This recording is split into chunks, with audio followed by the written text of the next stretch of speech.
उड़ीसा के फकीर मोहन कॉलेज में पढ़ने वाली एक फीमेल स्टूडेंट ने खुद को आग लगा ली। मामला दरअसल ये सामने आया है कि स्टूडेंट का अपने कॉलेज के प्रिंसिपल के ऊपर आरोप था कि स्टूडेंट के ऊपर उसके टीचर द्वारा की जाने वाले सेक्सुअल हरासमेंट की कंप्लेन को इग्नोर किया गया।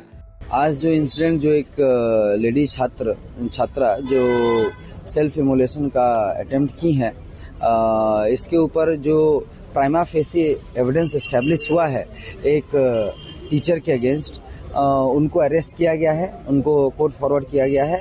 और उसके साथ साथ हम इन जो पिछले 30 जून को एक कंप्लेंट लॉन्च किया गया था इंटरनल कंप्लेंट कमेटी को, स्टूडेंट्स और जो लेडी जिन्होंने अटेम्प्ट किया उनके द्वारा। इनका कॉलेज का इंटरनल कंप्लेंट कमेटी का क्या फाइंडिंग्स रहा है, क्या सबमिशन रहा है प्रिंसिपल को और भी जो अप्रोप्रिएट अथॉरिटी को, उसके ऊपर हम लोग प्रॉपरली इंक्वायरी कर रहे हैं। हमारी स्पेशल टीम्स बहुत सारे पार्ट्स ऑफ द इन्वेस्टिगेशन के लिए बनाई गई है। जिसका भी फॉल्ट निकलेगा, जिसका भी लैक्यूना निकलेगा, irrespective of the department, irrespective of the faculty, they will be held responsible, the accountability will be fixed on them. College के बीएड डिपार्टमेंट में पढ़ने वाली स्टूडेंट ने अपने डिपार्टमेंट के हेड समीर कुमार साहू के ऊपर ये आरोप लगाया कि वो पिछले कई दिनों से उनके साथ सेक्सुअल हरासमेंट कर रहे थे। Professor Sameer Kumar Sahu undesirable favours demand कर रहे थे स्टूडेंट के साथ, जिसकी शिकायत उन्होंने अपने कॉलेज के प्रिंसिपल से की।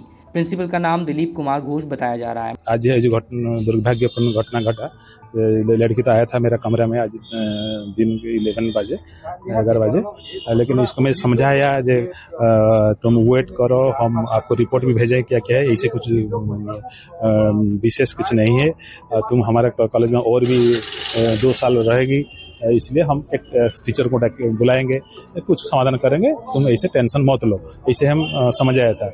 इसके बाद थोड़ी देर बाद फिर वो आया और एक बार आया समीर जो टीचर जिसके नाम भी वो भी आया था।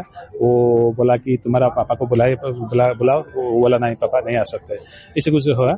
इसके बाद वो फिर आया, जो लड़की जो आया उसे वो बोला कि सर आज जो करना कर दीजिए, मैं नहीं सकता, आज ही इसको कुछ एक्शन लीजिए। मल्टीपल शिकायत किए जाने के बाद भी दिलीप कुमार घोष ने स्टूडेंट की कोई भी बात नहीं सुनी, जिसके बाद उन्होंने अपने आप को आग लगा ली। स्टूडेंट को फिलहाल एम्स भुवनेश्वर में एडमिट करा दिया गया है। उनके शरीर पर 90% बर्न्स हुए हैं। मेरा तो सब कुछ लट गया। बच्चे तो पे नहीं है, देखिए रूम खाली है, सब लोग है, मेरा बेटी नहीं है। सब लोग इतना टॉर्चर किया इन लोगों को,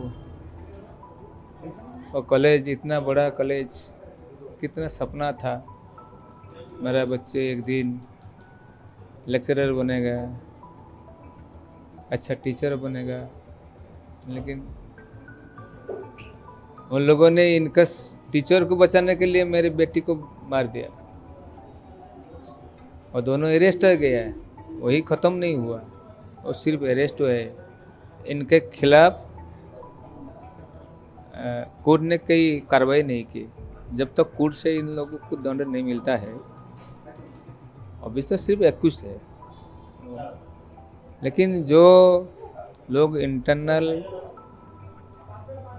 कमिटी में थे, इन लोगों का रिपोर्ट, इतना बुरा रिपोर्ट इन लोगों ने दिया, इसीलिए मेरे बेटी फ्रस्ट्रेशन में आ गया, डिप्रेशन में आ गया, ऐसे कदम उठा लिया।